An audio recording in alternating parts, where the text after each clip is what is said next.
पढ़ाई करे वहाँ समझ में आए जहाँ। पढ़ाई करे वहाँ समझ में आए जहाँ।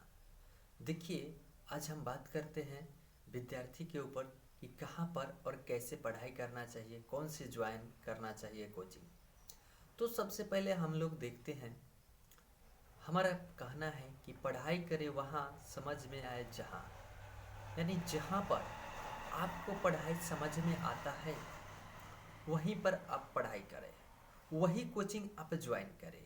अन्यथा किसी के कहने पर, या दोस्त हो, गार्जियन हो, किसी के कहने पर कोचिंग ज्वाइन करेंगे, अगर आपको वहाँ समझ में नहीं आता है तो फिर आपको पछताना पड़ेगा, ना कि आपके दोस्त को पछताना पड़ेगा।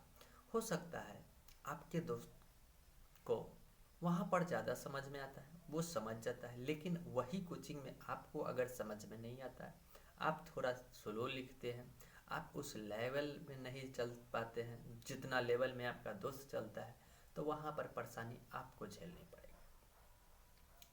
हो सकता है कि आपके दोस्त अच्छा डिवीज़न से पास कर जाए वही कोचिंग से, उसी में आपको समझ में नहीं आता है तो आप फेल भी कर सकते हैं, कुछ भी हो सकता है। तो वहाँ पर आपको जाना सही नहीं है। इसलिए हम कहेंगे पढ़ाई करें वहाँ समझ में आए जहाँ। जहाँ जिस कोचिंग में, चाहे वो कोचिंग जैसा भी हो, अगर आपको समझ में आ रहा है तो आप पढ़ाई स्वतंत्र होकर कर सकते हैं। अगर समझ में नहीं आ रहा है तो आप नहीं कर पाएंगे।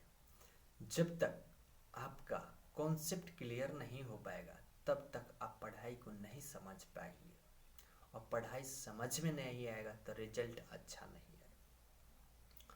तो कॉन्सेप्ट क्लियर, कॉन्सेप्ट अगर सही है तो रिजल्ट 100% होगा।